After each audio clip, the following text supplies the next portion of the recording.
Good morning, Twitch TV, and welcome to the Dawngate Community Catch-Up. My name is Andy Belford. I'm the Community Manager for Waystone Games, the makers of Dawngate.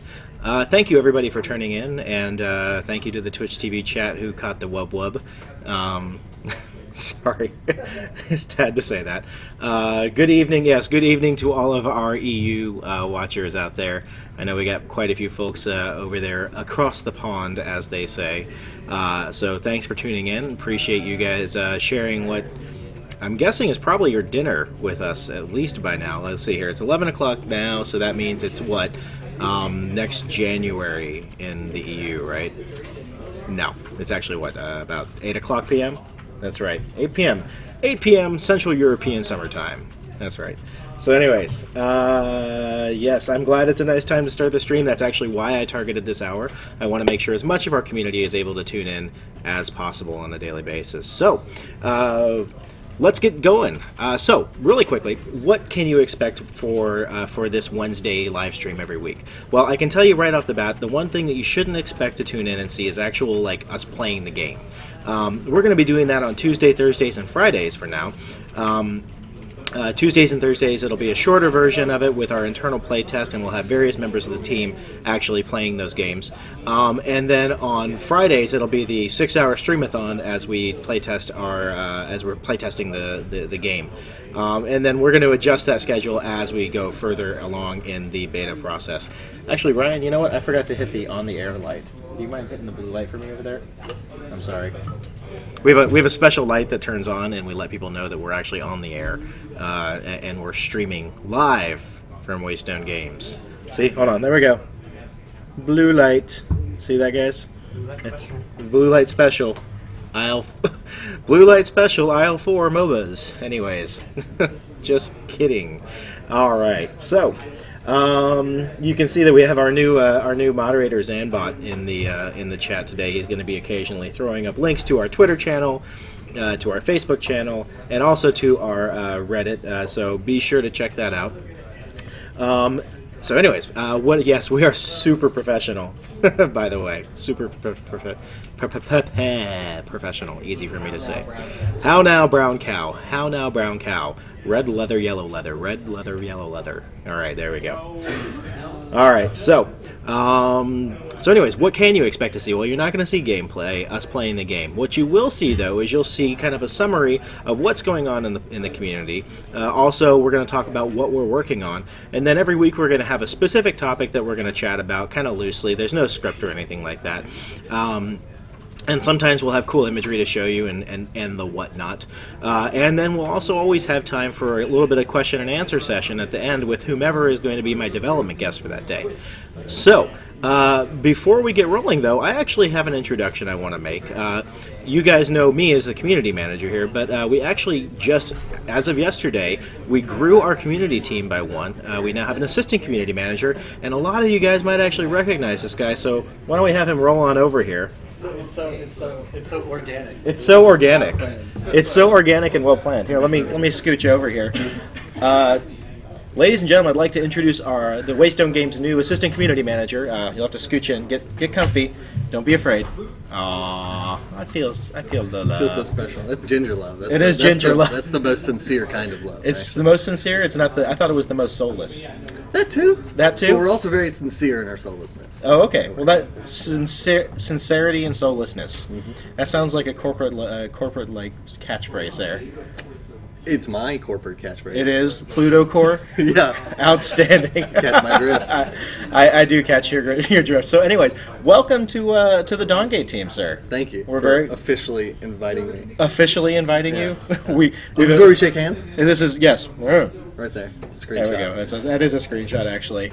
Scar shaking. I'm sure they have lots of screenshots of you and Scar. Hand, yeah. Oh wow. It works. See that? Look at this. Pluto and Scar together forever. Wow. Bros. I'm never gonna I'm never gonna get rid of this whole Scar comparison. Am I? You have to just look different. I think so. Well, actually, what I'm gonna do is I'm actually gonna embrace the look. I'm gonna get CLG. CLG, if you're watching, send me a sweatshirt. I'm just gonna put the hoodie on and wear it around all the time. Wait, CLG? What? Or not CLG? I'm not sorry, Dignitas CLG. There's so many teams. That's what I have to work with. So many This is what I'm teams. gonna have to work with every day. Some guy doesn't even know. Dignitas. Sorry.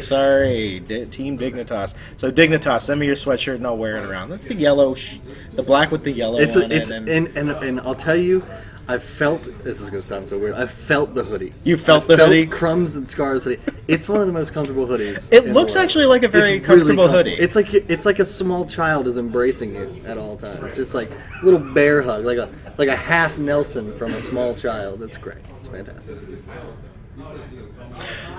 So anyways, now that we've gotten past that, actually it does look like a very comfy hoodie, and I love the embroidery, but we're going to talk about the hoodie for endlessly. So Brad, like, or should we call you Ploots? I don't know. People keep Pluto, calling something. And like, Pluto, just regular, the planet P-O-U-T-O was taken, so it's I had not to a planet. Specially spell it P-L-O-O-T-O-E. Pluto. So that's how you're going to see me around. That is true, yes, and on Reddit and everything. And we're already getting you set up there. So how did you end up arriving here? Like, I mean, what happened? To specifically drive here or to get to this company? Well, yeah, how was the drive? Was it a good drive? Was okay. Okay, it was very mountainous, which is something I'm not used to because I'm from Louisiana, and like the highest point of elevation in Louisiana, elevation. Well, I can't speak. Is like the pitcher's mound at like the baseball stadium. Like there's like barely any hills. So you're saying the bayou is at sea level then? Yeah, right? it's like below sea level. Below sea level. New Orleans is pretty much like a bowl. Yeah, it's like a basin filled with water during Katrina. Yeah, it's not good.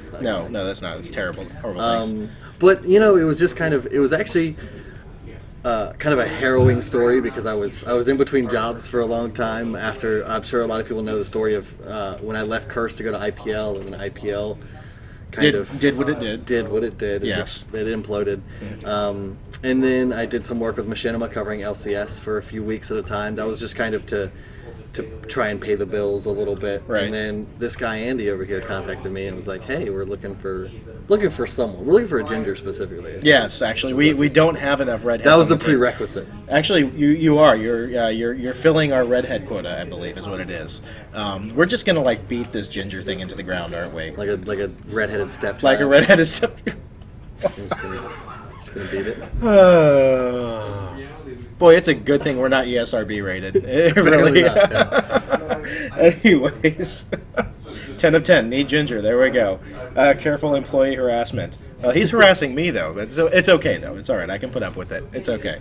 So, anyways, but you came here first for our player summit. Is that right? Mm-hmm. Yeah, I came up a few weeks ago to just play the game for the first time, and the game itself, when I first played it kind of got me hooked and got me excited because like at first it was like, oh my gosh, it's a kind of a tumultuous field to kind of go into because MOBAs is they're very competitive and stuff, and it was very worrying. But once I played the game, I was like, this is actually really fun, and it was the crazy thing was when I played it, like, I don't know when this summit was, like a month ago? About a month and a half About a month and a half ago.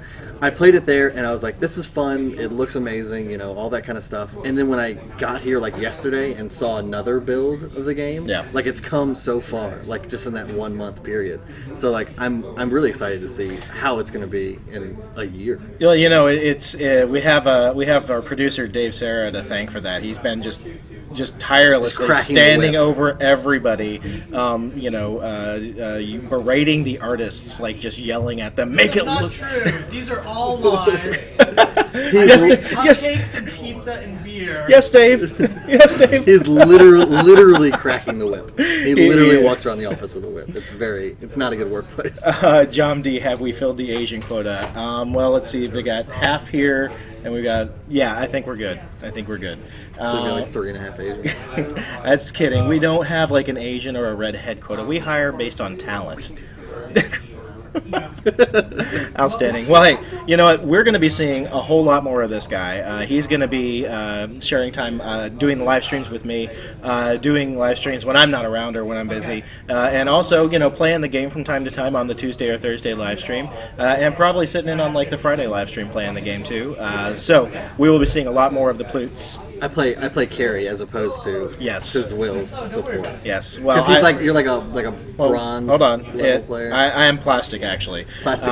Plastic, yes. Actually, after my play last night, I would say I'm worse than that. Honestly, I did pretty bad. Wait, in league, or are you talking about your Dibs comeback? Because your Dibs comeback was pretty. Well, good. no, I couldn't play our game last night, so Okay. I queued up for a little bit of league last night, but I was doing pretty terribly. Anyways, but my Dibs comeback yesterday was outstanding. It was really good. You Yes. should go watch that VOD. It was should actually watch, really good. yeah. I was giving away beta keys, and I didn't think he was going to win. And honestly, I wagered 3 beta keys on his comeback. I said, if you come back, I'll give away 3 beta keys to the chat. If you lose, I'll give away 1. Yeah.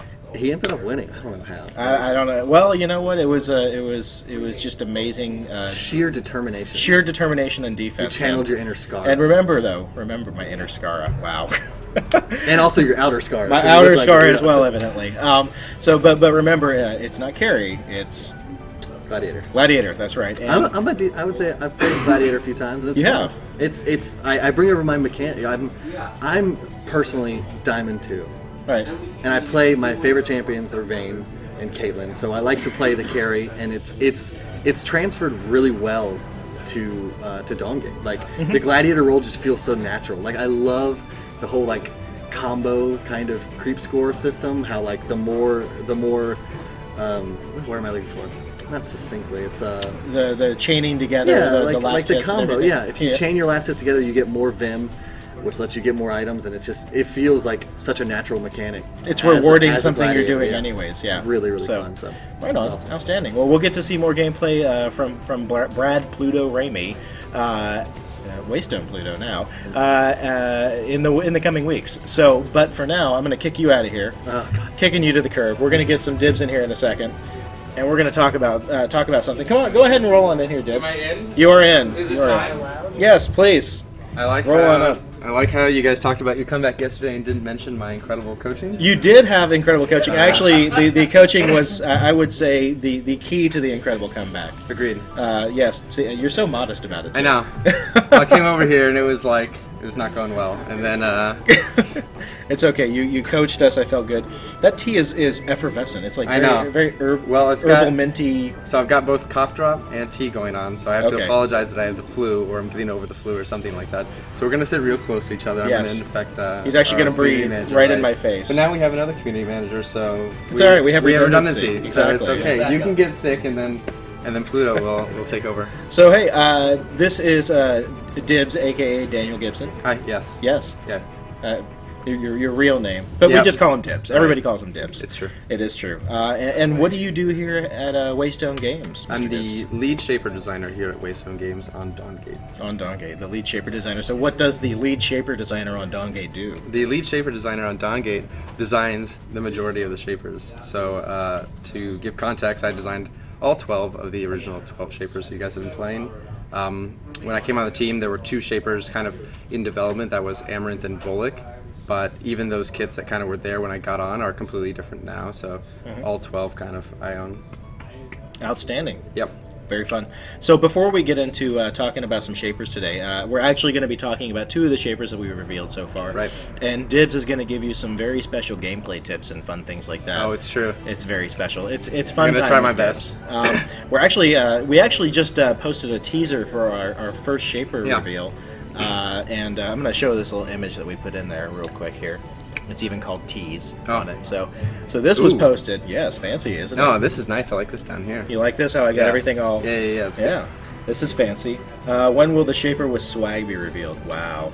Right, I'd because say this they guy... mentioned it on the stream. I think Scott was asking who's the character with the most swag. He got pushed back, but I don't know, he's this coming guy's down. got- this guy's got he's some got swag. tons of swag. He's got swag. He's got tons of swag. He's Yeah. probably number 2 as far as swag is concerned. Wow. In Dawn-Gate right now. Wow. I would say so. That Wouldn't means the who's the other one you're talking about? he got reworked completely and pushed way down the line. Right. But yes, he's yes. got Okay, maximum okay. swag. He's Yeah, like, he it's is like max swag. built directly into the story. Yeah, I would say so. But no, this guy's got some swag. Yeah, no, super swag. There's a short story up, part 1 actually, Right. of a short story up called Gallow Glass, as opposed to Gallow Gas, which I said by accident early this morning. But Gallow Glass is live on the forums. There's a link to it on our Facebook page, and there's a link to it on Twitter. And if Brad's listening, he could put a link to that forum story in the in the Twitch chat, so you guys can check that out. And of course he is, and he's on it, and he'll put that out there in just a second. So, Yeah. Nintendo X, what? I don't know. Nintendo X. Nintendo X with a beard. Oh God.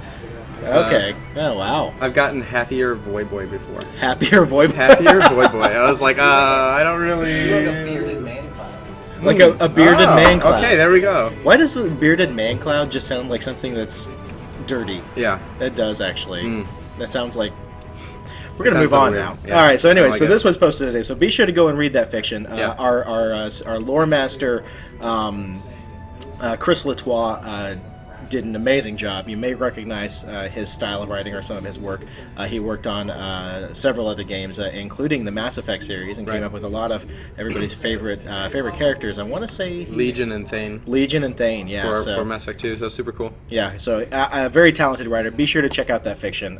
Definitely well worth the read. So, let's talk about some shapers that we've already announced, Yeah, let's do and it. that people who are playing in the beta test have a chance to play. Right. So, the first one we're going to talk about is actually... Volek. It's all shifting around and everything. It's No, I like it. fancy It's dandy. good. Awesome. So, Volek, and by the way, the two shapers we're covering today are actually going to be hunter kind of shapers, right? That's correct. So, hunter is what we call jungler, basically.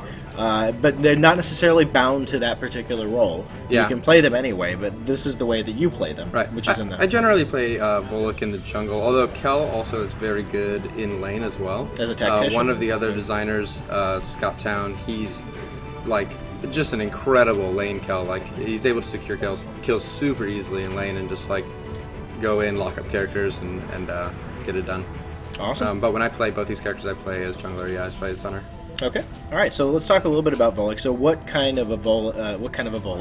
What kind of a shaper is Volek? Is like his if you had to describe his kit. So I would describe him as a bruiser. The original concept when I got on the team was actually, I think the words used were consumption tank, so it was like a life drain tank. But he didn't really have the ability to tank, despite being a kind of beefy character. He didn't have any CC, he didn't have any ability to peel, he didn't have any ability to initiate or counter-initiate, so he eventually moved over to kind of like this bruiser role. He's the only character in the game right now who's defined as hybrid damage, so all his abilities do magical damage, but he has enough steroids on his basic attack and his cleave that we had to give him the hybrid tag because he deals tons of physical damage with his basic attack as well. That's as a result of the steroid. The steroid off of his E, the Devour, gives him a huge amount of haste. And additionally, while he's basic attacking, his Q is actually cooling down and he can use it more often if he's attacking enemy shapers. Okay. And while you're talking a little bit about him, so item-wise, like what kind of things do you normally build on? Do you build on a Volek? So most people will, like their kind of initial reaction to Volek that I've already seen when new players playing Volek is that they build him tanky because he's a bruiser and you kind of generally want to mix damage with tankiness because they have such high base values. But I actually build Volek very, very, very damaging. He gets life return off of he gets natural life drain off of his W. It's kind of a passive on his W, but he also gains life return on his ultimate while it's active based on the damage dealt. So you need to actually be able to do damage to get healing returns on it. So you certainly need damaging items. Particularly I need to go into like Rage or Destruction to get kind of the penetration that I need. Additionally, Pain is a really good item on him. It gives him the mastery, lets him his spells overload. But additionally, it's very easy for him to tag a lot of players with the Pain debuff because of the AoE nature, like his ultimate, the AoE nature of his E and his W. Haste is pretty good on him. Life Drain is pretty good on him. But generally, I built him more damaging than you might expect a bruiser to be built. Okay. So we got the game up. We do have the game up, so I'm going to go ahead and hand it over to you I will do to walk around and to show some jungle routes and all that fun stuff. So Yeah. let me swap it over to the game cam. All right. And there we go. Cool. All right, and I'll pop in with any questions that folks may have along the Yeah, way. please do. So. Alrighty, so this is Volek here. So like I said, Volek was one of the two characters that were on the team. We're in the game already when myself and Hunter, my boss, joined the team as creative director and lead shaper designer. The concept behind Volek was was very simple. There was kind of like this buzzword that the artist wanted to nail, which was Warlock Knight. You know, kind of some kind of undead, unearthly knight that kind of harnesses undead energy. So I think that came out pretty well. As you can see, he looks like a knight and he looks like he's undead. So, you Skyping over there? It's catching up. Sorry, guys. So like I said, I play Volek generally in the hunter role, which is the jungle role, because he's probably the best wave clear, the best jungle clear in our entire game. I normally start him with a hunger, which is a little bit more of an aggressive choice, lets me build into my aggressive items more quickly, but also gives me good sustain in the jungle and lets me clear faster. So I got a little late start because I was talking about his lore. So he's got 3 core abilities, of course. Oh my god. That was loud. He's got 3 core abilities. His Q, which lets his next basic attack do cleave damage. His W, which is a targeted enemy slow. And his E, which is a cone that deals magic damage and grants him stacks of a buff that gives him haste. So I generally start with the E here because it lets me get that haste, lets me clear a lot faster. Oh, additionally, if you've played Dawn Gate before, you know that we have an ability or a spells system. Characters get spells at levels 1, 10, and 20. These allow them to kind of fill out their kit with a little bit more utility, a little bit more versatility. Since I'm playing the hunter role, I'm going to take Vanquish, which lets me deal a whole bunch of damage to a neutral minion. So I'm kind of flying through this real quick because the jungle already spawned. But I'm starting in the center jungle because that's where the blue buff spawns. There's 3 buffs in our jungle. It is the blue buff, which grants a large amount of haste, the green buff, which grants a large amount of power, and the orange buff, which grants a lot of armor and defenses. So I level up my Q ability second. This ability is a on next hit cleave, like I said, and it synergizes really well with his jungle there. So you can see I'm able to pretty much just, even at level 2, Volek is able to like take these camps down in absolutely no time. I always take Volek's third ability as W, third because it grants him some passive lifesteal, but also gives him the ganking potential he needs at level 3. Of course I'm playing a solo game, so there won't be any ganks to be had, but I'll take it anyway to show you guys kind of how I do it. So Volek, like I said, I start in the center, which is down here on the minimap where the blue buff is. I generally rotate to the green buff, which on the mortal side, which is the side I'm on right now, is in the bottom of the map, but on the spirit side, it's on the top of the map up here. The green buff, like I mentioned, gives you a whole bunch of power. Something that we've done with our items and coloring is that anytime that you see an item in our game that gives you stats, buffs will give you the kind of stats, buff colors will also be associated with those stats. So like I said, the blue buff is haste. Our haste items are all blue. You see that kind of like everything here that builds out of the base haste item is blue as well. Everything here is pretty much green that comes out of the green power item. So generally, when I'm playing Hunter Volek, I will level up, I will max my W. This is for ganking potential. It has an increasing slow on its primary target, so it kind of shoots at this runner at a primary target, dealing AoE damage and lightly slowing enemies between. But because the slow value gets so high, I like to come into lane essentially right here. If I had any allies, this is kind of a for example, but if I had any allies, I would come in here, use my W to slow, close in with my E, cleave in with my Q. The cleave will actually proc a mark on the W, which deals extra damage. So you can really catch people by surprise. The upfront damage on the W just from casting it is not very high, but being able to proc that mark with your basic attack or your cleave deals tons of magic damage. So generally, after getting blue and green, I will head up to this lane to gank, which, you know, no one there, but I'll also head past this lane to gank, assuming that there's a gank to be had. My main objective here is to level up to 6. Volek's ultimate's pretty strong, and it really gives him a lot of like team fight potential and team fight pressure. So I would roll up here, attempt to get a gank off, and then head further down to the last buff. The large camps in the game they give a huge amount of XP, so they're really my kind of primary goal when walking around in the jungle. Nope, didn't quite hit 6 there, but I will get it off of this camp.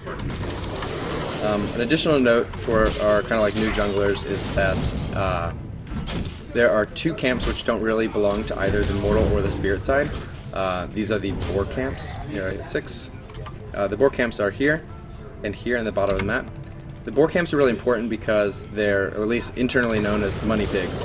These pigs are tough, but they give a ton of extra gold, a lot more than kind of all the other creeps in the jungle.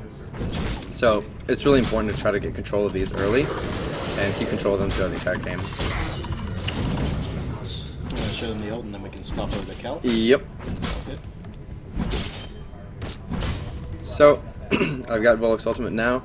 Volek's ultimate is called Damnation. It deals a huge amount of AoE damage over about 4 seconds, and additionally heals him for a large portion of the damage dealt. Unfortunately, I haven't taken any damage because Volek's such a good clear, and I started with Hunger, but you can kind of get the idea here. The heal returns on this are much greater for enemy shapers than they are with minions. If I were standing in a group of minions like that, as well as having enemy shapers, I would be healed an absolutely enormous amount of damage. It can be really deceptive. What we've seen for new players is that they get low as Volek and they kind of back out, but Volek really excels when he can stay in a team fight, get resets on his Q, hit multiple people with his E to get more haste, and then use his ultimate against many people, and it kind of surprises the enemy team by how resilient he can become. Awesome. Yep. Outstanding. Yep. Well, let's shut this game down here. Actually, I'll just let me swap the camera real quick, and we can discuss that a little bit more. Okay. Oh yeah, right, because we have the picture. We do have the picture, yes. And we'll swap over to Cal. So, first things first. Let me do this. It's funny. I keep seeing people saying he's OP over there. We were actually afraid that Volek was going to be the most OP character in the entire game. We had telemetry early on that was it seemed overwhelmingly in favor of Volek, but just the early data that we've gotten from the first beta, it seems to not be the case. So we're actually kind of happy with where Volek is right now. Right. Well, so like anecdotally, you know, from a player of my skill level playing him, right. He definitely feels powerful, which is one of those things you want. Right. You know, you want, especially with a melee bruiser, you want him to feel powerful. You right. want him to feel like, you know, when he wades into the fight, he right. makes a difference, He right? does. But he's not invincible by Absolutely any means. not. I mean, you know, he has kind of those, you know, depending upon how you build him, he has kind of those windows where he is extremely effective and very difficult to kill, but they're not for forever, right? If you pick up a Pain against Volek, it's going to shut down his healing by 50%. It's extremely effective against him. Yeah. It can almost completely shut him down in a team fight, and you can just wipe him up. Yeah, that is actually, anytime I'm playing Tactician and I see a Volek on the enemy team, 100%. 100% of the time, I always build Pain. Just because I know if you build Pain, that counters his lifesteal. Yep. If you don't build Pain, though, you're going to find yourself in a world of hurt if he gets in there, especially if he does something like a Blink Initiate ult. Right in the middle of your team, you're going to be hurting. So, right. So anything that like a new player you can scoot in a little closer. It's okay. You got to stay on camera, right? Right. So any final words of advice for somebody who's completely new to Dawngate, just picking up Volek for the first time. Like I said, I think people underestimate what it's like when you just stay in a team fight as Volek. They will get 50% and they'll be like, I need to get out. It's not true. You should really go all in with him. That would be my piece of advice. So he's a go all in. He's an all in. Full ham. Right. There's not half a ham. He has no escapes, but he gets a lot of benefits for staying in combat. Right on. Outstanding. Yep. All right, cool. So let's talk about our next shaper that we're going to cover today, and then we're going to take some questions and answers. Yeah, sounds good. All right, sounds fun. Alrighty, so today we're also going to be talking about Kel the Shepherd. Yep. Another character that you personally like to play in the jungle. I certainly do. Now, and I actually agree with you on that. When I'm not playing Tactician, I'm usually playing jungle. Mm-hmm. I'm not a gladiator. I'm not a carry at all. Like, I just don't have the mental acumen for it for some reason. But Kel is one of my favorite ones to play that we currently have available in the jungle. So, why do you like to play Kel as a hunter? He has completely absurd mobility. Like, his mobility is so good. Mm-hmm. He can get places that other people really can't. His ganks are fantastic because of that, and his jungle move speed is just so good. He can kind of get over walls that other people couldn't, for stealing jungle or ganking from unexpected locations. Additionally, his engage is very guaranteed compared to other characters. He's got a PBAE knock-up that lets him... if enemies are nearby, it's near instant, so if you are within range, you're going to knock them up, and then whoever you're ganking with or whoever's in the jungle with you essentially is going to end up getting the kill. Okay. He scales really, really well in the late game because he's got such a hard engage on his ultimate. The Dawn Gate. It's kind of the kind of character that if you see someone who's out of place or out of position, you can instantly catch them and then just win the game for your team. So I do have to kind of ask an off question when it comes to what's the deal with the sheep? Like, why did we decide we had to have a sheep? The original concept for the character, I'm thinking way back. This is like one of the earliest characters. I think the second character that was designed fresh when I got here. We had this idea of this kind of gentle giant character who wanted to like protect his friends and you know he'd be kind of a natural tank character, and we had this idea that he was a shepherd who had lost his flock essentially and had picked up his entire team as his flock and was kind of protecting them. But it ended up during the kit design phase that we ended up deciding to give him one sheep. I was going over the abilities with the effects crew and the animations crew, and we had talked about the idea of the sheep and whether or not we were going to have the sheep kind of in there constantly.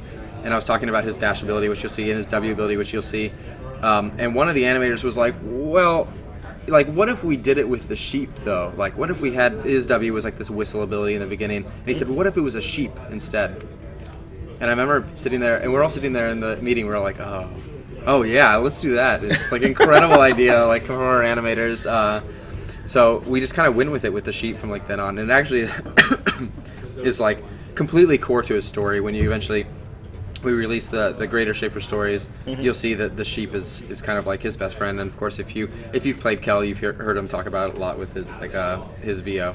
Yes, and so he is his friend. So. It was something a little whimsical in the beginning, but it actually ended up being kind of one of our favorite parts of his personality. He's definitely one of my favorites, and I think that his story and his VO and everything is a huge part of that for me too. Yeah, he's good. Let me go ahead and I'll turn this over to you. Switch over the game cam. Yep. There we go. See. And I will now hand it over to Dibs to show you his jungle tips. Yep. So I was kind of rushing through the jungle last time, trying to explain too many things at once, but now I have to explain a little less.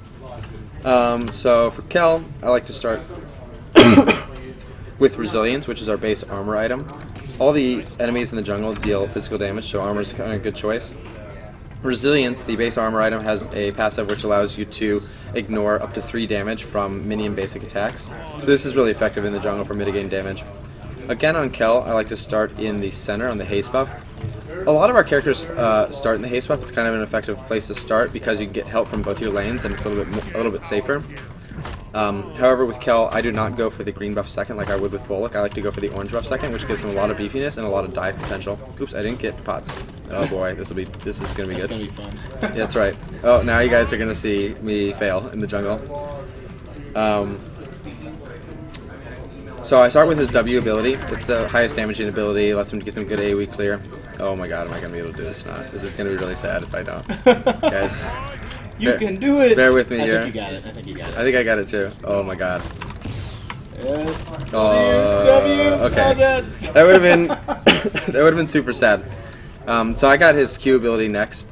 This is kind of his iconic ability. Lets him roll his sheep out and then dive after it. Both the sheep and Kel do damage when he rolls it. Additionally, he can roll the sheep over walls to clear gaps. So this is super good for moving around. It's also super good for ganking. It also, late game, it allows Kel to engage team fights from super far away. He can use his Q ability to get in close, and then his W ability, or his ultimate ability to engage. I need a B because I didn't get pots, which is a little sad. But it allows him to engage from almost a screen width. They're kind of one of the biggest, the hardest parts for us tuning Kel was this combination of abilities. We went through a long period of time where his sheep length was super far and his ult range was super short, or his ult range super far and his sheep range was super short. It was the kind of thing that he could be completely off screen, sheep to you, R to you, and engage you from a mile away. It was something that was difficult for us to balance, but it kind of landed in a good place. We ended up with his sheep and ult range being about medium. I think his ult range is a little bit shorter than his sheep range. But it lets you kind of see him coming before he just kind of instantly engages you and stuns you. So let me see if I left anything about his abilities. His W is a AoE cone, like I said, deals good damage. It also has a large decaying slow on it. So this means that the slow value is very high at the beginning and drops off at the end. So when you get this slow up to max ranks, I think it's like an 85% slow for the first few ticks. It's super effective. It's almost like a hard stun. Getting an item like Inevitability, which is our slowing item, can completely stop a character like dead in their tracks. Again, Money Pigs, you can kind of see, if you were paying attention real close to my health bar in the last one, the difference between Kel and Volek. Volek is, I mean, granted I didn't take pots and that was my mistake, but Volek's natural life drain on his W, as well as me being able to take Hunger because I don't need to worry about the damage, makes him an incredibly fast jungler and doesn't need to worry about health, unlike Kel, who here you can see I'm already at 75%, 60%.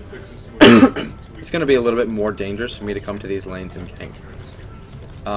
Kel is a more effective ganker than Volek for sure, because of his AoE CC. I can Q in from this range, E, knock up, W to slow, and like really lock someone up for a long period of time. Anyone in lane is going to be able to super easily, you know, take control of that that CC, take control of that lane, kill those people, get a huge advantage, and snowball into late. But even here, I've maxed my W for that, like I said, that extra slow. But my wave clear is getting pretty good in the jungle. So I would be getting to 6 pretty fast. Let's see. Oh, you know what? I'm not even going to be able to use my ultimate when I get 6 because it's Shaper only. It's Shaper only. Oh, that's true. So I'm going to have to just tell you what his ultimate is, which is, I know, is super exciting. I'll have to play Kel this Friday during the thing. Actually, I need to play Dibs, really, but... So Kel's ultimate is Titanic Charge. It is a targeted charge ability, so you can see, like I said, shorter range than the sheep. It's a targeted charge ability that stuns a single target. Additionally, any targets that he passes through take additional damage and are knocked up. So the basic use case for this ability is pretty simple. You want to sheep into about their front line and then ult their carry in the back. You stun the carry, let your team engage, but additionally knock up all the people in the front. Deals tons of damage. It's super good engage. Lets your team, like, you know, just follow up super well. Kind of compared to our other tank that's in the game right now, Desecrator. It's kind of that hard single target initiation that some tanks need. Awesome. Cool. It's pretty good. Let's scooch back in. All right. So the same questions I asked you. Give me that. Oh, sorry. That's okay. Don't apologize. Very cool. Thanks for jumping over the walls and tossing your sheep about. Yep. I'm going to swap that back, and then I'm going to do this. So same question I had earlier. Like, if you have any, like, you know, kind of tips or secrets for a new player playing Kel for the first time, things to look out for. So the real key to playing Kel, like 75% of his effectiveness, exactly what I said, is it's catching the enemy carry out. When you're posturing in that team fight, you need to look for a Nisa looking to land her Q, or a Daphne or an Amaranth looking to land her E, or even a Moya trying to get in range for her ultimate. If you can ult them before they ult you, and your team can follow up on that 1.5 second stun from his ultimate, I mean, you can completely obliterate enemy team. So the main thing I would say is, while posturing, look for that engage. That'll win the game. Yeah. Okay. Yeah. Awesome. And it is definitely, I've noticed when I play him, it is all about positioning, and it's. Yep. I mean, that could be said with almost every shaper, right? Absolutely. But in the case of Kel, it's all about positioning, and even more so pre-positioning. You know, making sure you're in that right spot to get that really good, out of the jungle gank, but with your Q. I mean, Hey, if you watch the game that Zyro played, I think was one of our first games that we played on the beta last Friday. He was dominating as Kel early because of his. He got that orange buff. He got that armor. He was able to just dive under bindings for like the first 10 minutes of the game. So then I had to go try hard and then beat the crap out of him and show him that he's not all that. Well, the worst part was that he was dominating and he was narrating every step of the way what he was yeah, gonna he was do. like, well, I'm going to just do this and then we'll really be able to win in the late game. And I was like, no. And I can hear him across the hall and I'm like, no, I'm not going to let this happen. And you can see Zyril in the back there just shaking his head. He is. He's so angry. And then he came so over afterwards and angry. he was just I don't know about angry, but yes. Passionate. Passionate. He's Outstanding. passionate. It's true. Well, thank you very much. So Yeah. we talked about Kel and we talked about Volek. If you're just tuning in now for the live stream, be sure to check out the VOD later on, and you can catch those tips and tricks and kind of a brief description of what each of the shapers does. So we've got about 15 minutes left. Yeah. So why don't we do some Q&A time? Yeah, let's do it. And we'll take some questions from the audience, and feel free to ask questions about the two shapers you just saw, or shapers in general. Make sure that your question is not "Can I have a beta key?" because we're not giving any out right now. Cough is being released now. Yes, cough. Yes. So, go ahead and put your questions in the chat. Do me a favor, if you guys don't mind. Put a Q: in front of your question so that I can see it. That helps it stand out from the rest of them. And I'll go ahead and I'll read your question out loud and we'll get to answer it. We're going to turn on slow mode right now, just so you guys know, just so that we can read the questions before they fly by, because they're going to come up here. So, first question: don't you think the Dawngate looks like LOL? That guy. So here's the dealio with that. And by the way, I'm not afraid of that question. We get asked it all the time. It is a valid question. Dawngate is a MOBA. Yep. LOL's a MOBA. Some people call them MOBAs, some people call them action RTSs. The reality is that there's going to be some passing familiarities between the games themselves. All that I can say is this: sign up for the beta, play the game yourself, and you decide. Personally, I feel like the game plays very differently from other MOBAs in the genre.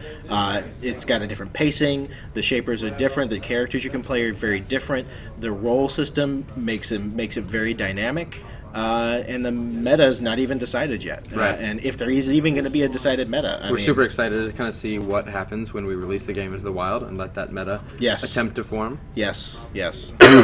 I saw a good one, which was, do you plan to release a spin-to-win character? Do we plan to release a spin-to-win character? The answer is yes. The answer is yes, actually. It's true. We have, of course, yes. Of course. We have a really fun spin-to-win character. I think he's one of the most fun characters in the entire game. I believe so, too. Keys for featured streamers. So, Dusterius, we actually have some fairly well-known streamers who are already playing the games during our beta tests. These guys actually came in at one point about a month and a half ago, like you heard earlier, for a community summit. If you want to check out folks streaming the game, though, on Fridays, the Team Siren Girls are all playing the game. You can find their channels here on Twitch. I think that's Illy Sweetheart. Who else? Illy Sweetheart, Uni, of course. Jenny Eats Babies. And Christina, and there's one more girl who didn't come for the summit, but she's Canadian. I can't remember her name now. I'm sorry, Craig. I'm sure you'll send me a message one of these days and tell me who I'm missing there. Also, Zakent played the game. We had Bishu up here, so I don't know if Bishu's going to play the game. Bishu was super fun. That was super fun. All nice guys. So, when will we start leaving the beta open on days that aren't Friday? When we're ready, I think, is really the only answer to that at this point. True. How many shapers are planned to be released? Lots. Yeah. Many.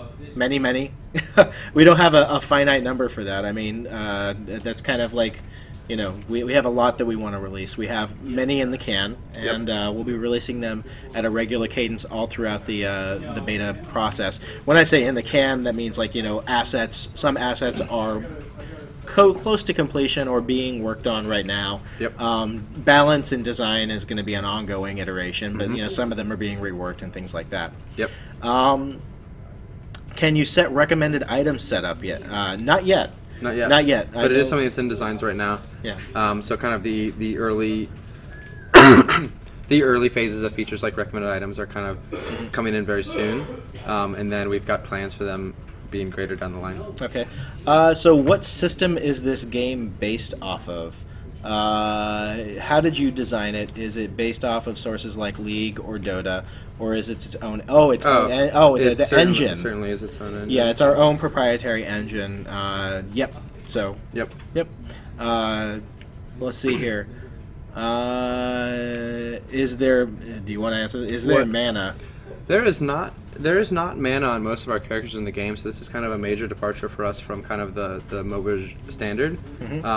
About half the characters in the 12 have a resource. This kind of generally we have things like energy and rage, which I think players are familiar with, but we also have focus and spirit, which work a little differently, as well as Fenwar uses health costs. There was a point in time that we kind of sat down and we were looking real hard at kind of every aspect of the MOBA genre, and some things kind of fell out from that. We were like, well, let's simplify the stat system. Like, you'll kind of see our stat system works a little bit differently so that more stats are better for more characters. But one of the ones that kind of got overlooked for a long time was mana. It was kind of an assumption in the very beginning. Of course, characters will have mana. That's what characters have. They have mana. But we started looking at it real hard, and we said, is that a requirement of the genre? What does it add, and what does it detract? There were a lot of things that we think that it did add from the game, like just mana management. Being able to avoid a skill shot in a lane means a lot more when you're working in mana, right? You didn't just, dodge a skill shot and blow a cooldown, but you've also made that character waste their mana. But there's a lot of traps there too. A lot of when you watch like new players to the MOBA genre play a game, they kind of act as if they have infinite mana until they're out. So they'll just kind of be like, yeah, use my abilities on cooldown because that's what I want to do. That's what's fun. Like, I don't like to just wait and kind of to hold on to my abilities. So the new players will essentially use mana as if it were infinite, and then they perma-silence themselves. And they sit there in lane and they don't know what to do. Should I be? Should I not? Like, it's kind of leads to a whole bunch of traps without adding a huge amount of like second-to-second skill in the game. When we eventually took mana away from the characters and we had all resourceless characters, when we went to our first game lab, that was like that game lab within Waystone, is kind of where we bring outside players to kind of come in, what's the state of the game, how do you rate it as far as fun score and stuff like that, right? We got this feedback that was, the game feels really fast. It feels like there's not very much downtime, and I really like it. I feel like I could always do team fights, and I never really had to keep going back to base, and the lower skill players that we brought in, they couldn't articulate it. They were just kind of like, it feels fun, it feels fast. But when we brought in kind of the much more hardcore players, they were like, well, because there's no mana. It's like, lets you, it's not a war of attrition against the character's mana bar like it is in other MOBAs. It's a war of attrition against their health bar, which is, the life of their shapers. It actually lets team fights happen more often and more organically, because you don't have to be like, oh, I need to get such and such buff first before we fight, or I need to be first, or I need to get these particular items.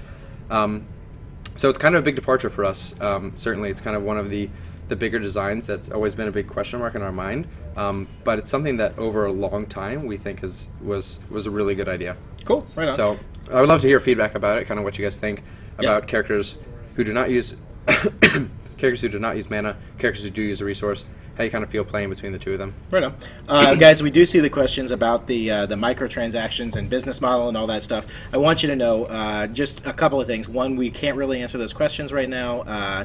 We will eventually have somebody from our monetization team on the stream to answer those questions. I'm going to try and make sure that it's Laura, just because I love hearing her accent, and I know you guys will too. But today we're not really doing that. I can tell you this one thing that we have been stating over and over again. We are tacitly against the concept of pay to win.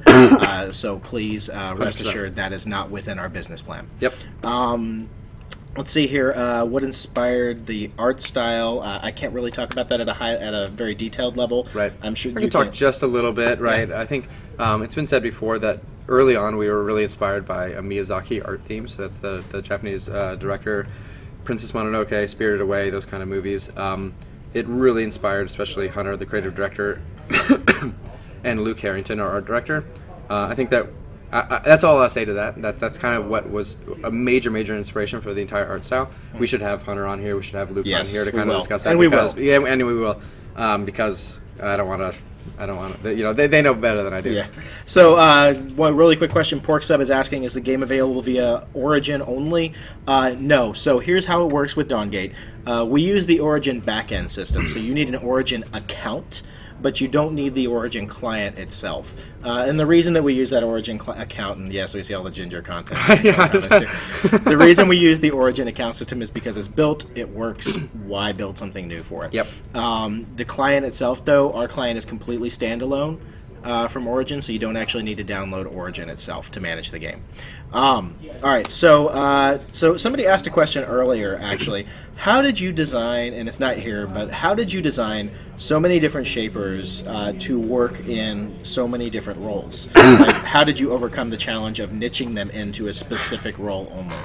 I still think, I mean, it's an interesting question. I feel like our characters fall under classic archetypes, but it's the role system that lets them kind of break out of those play styles. Like, Volek will always be a bruiser, Cerulean will always be a bruiser, Kel will always be a tank.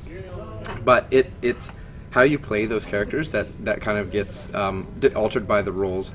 The roles let you kind of, for those of you who don't know, the roles kind of affect the way that your shaper interacts with minions, jungle creeps, and additionally how they generate Vim, the game's currency. So most of you are probably familiar with this because we've talked about it a lot. It's on our website and stuff like that. It's the role system that actually lets them excel in those situations. Characters you wouldn't normally be able to bring to lane because they would need to. It's like this character needs to jungle because it's the best way for them to get a resource. They're not good in lane because they don't have any range harass or whatever it is. Those characters now have a way to get gold in lane, so it makes them way more versatile. And really, it's not the shaper design. The shaper design is what lets them excel at their archetype when they have enough Vim. It's the role design. So it's actually the Alex Hatu design, which I'm sure we'll get him on here sometime. That lets them be so successful in so many different areas of the map. Jeffries is asking a question. Have you thought about creating new roles for characters, moving away from bruisers, tanks, carries, supports, so the traditional roles that we've seen in historically in the MOBA genre? We have experimented with a few, and I've seen some of these in other MOBAs as well. Things like siege archetypes, but it's such an iterative process. It's nice that we've come in late in the MOBA genre. I mean, not late, but kind of at the second wave of MOBAs. We're able to learn so much from the people before us and their experimentation. We're able to look at this enormous amount of content that they didn't have when they kind of started out the MOBAs. And a lot of that has whittled down kind of this character archetypes into what we've done as well. I think there's lots of room for experimentation, which we certainly are doing. I've got some wacky things, but currently the archetypes are what we have. What we have. Yep. So, but that's definitely open for expansion in the future. 100%. For sure. Let's see here. So, Rude, I do see that question about the Spirit Wells. We're going to leave that one for when we get Gasty on here, I think, Good to idea. talk about. Yep. Or Dale, even. Yeah. Let's see here. Are there any balance changes for this Friday? That's a great question. Oh, actually. God, yeah. There's a lot of new features coming in. There's a lot of bugs. So primarily what's going on is that we just got our first huge wave of telemetry, our huge wave of data for us to actually look at from last Friday's playtest. You know, we had you guys, 1,000, 2,000 players come in. This is the first time that we've been able to see people who haven't been, playing with Volek for a year and a half. How do they react to Volek? What's Volek's win rate look like? What's his success rate look like? What is a good... We're able to see, if Kel and Nisa are in a lane together, what's their success rate? If Dibs and Nisa are in a lane together, what's their success rate? So now is the time that we actually start analyzing. So it will be it'll be some time. We'll need more data points to kind of confirm what we have. Right. Some of the major balance things that we'll be adding right now is balances towards things like the Strider and things like the Parasite. Right now, the Parasite is bananas. Like if you get there's so many times I'd be in a game and I'd be like losing or whatever in my jungle, and all of a sudden I hear like an enemy has been devoured. An enemy has been devoured. I'm like, oh, they're losing to the Parasite as we speak, right? And you go over there and just mop them up. So, for instance, one of the major balancing that's going to come in very soon is Parasite nerfs because he's a complete nightmare. Right on. Yep. So my last question for you, and this is something I'm probably going to ask everybody, all of the people who come on all the Waystone folks who come on the stream. So right now, who's the shaper you have the most fun playing? Let's see. I guess I'll stick within the 12. Yes, within the 12. It's got to be Dibs. Unfortunately, I got to say it. I know it's like it's a little bit glorious. It's too easy. I love his ultimate, right? Yes. When it's up, I'm so excited. It's like the game completely shifts up one more tier when his ultimate is up, and I'm constantly watching the minimap. I'm like, oh, where can I fly to? Where can I go? Where can I go? I'm looking at team fights. There was the moment when we brought Richard Buell onto the team. Buell, is that how you pronounce his? Buell. What? Okay, Buell. I don't know. When I we like brought saying him on it the team, like that. he was such a good Dibs, and we had so many moments where he and I would just be flying all against each other playing in games. It was like completely awesome. So I think that Dibs is probably my favorite play. Outstanding. Yep. Right on. All right. Well, hey, Dibs, thank you so much for popping on. Yeah, it's been great. I'm going to let you get out of here and rest your voice now. Yes. I'm very grateful for you, sacrificing your health Sorry for coughing in the mic. to answer the community's questions. So thank you very much. Cool. Awesome. Thanks, guys. And we're going to wrap it up here, guys. Well, thank you very much, everybody, for tuning in for our very first community catch-up. We're going to be doing these every Wednesday, and we're going to have a different developer every week. Until we run out of developers, then we'll just start recycling them. But we're going to have a new topic to talk about every single week. We're going to take your questions every single week. So this is your opportunity to kind of get one-on-one, so to speak, with several hundred more other people at the same time, to ask questions about Dawngate. So thank you very much for tuning in. Be sure to follow us on Twitter, @TheDawngate. Check us out on Facebook, facebook.com/TheDawngate. Check out our forums, follow us here on the Twitch channel, and also be sure to check out the community subreddit that's already been set up, in addition to all of the different fan sites that are already popping up. I think Dawn Source and MOBA Champion, which has got a Dawngate focus. We're going to put something together to actually kind of highlight all those different things. So if you have any questions, pop into any of those places, check us out, and thank you so much for tuning in, and we'll see you guys tomorrow for our playtest at around 1:30 p.m. Pacific time. So, hasta goodbye-bye. Here, Ryan, if I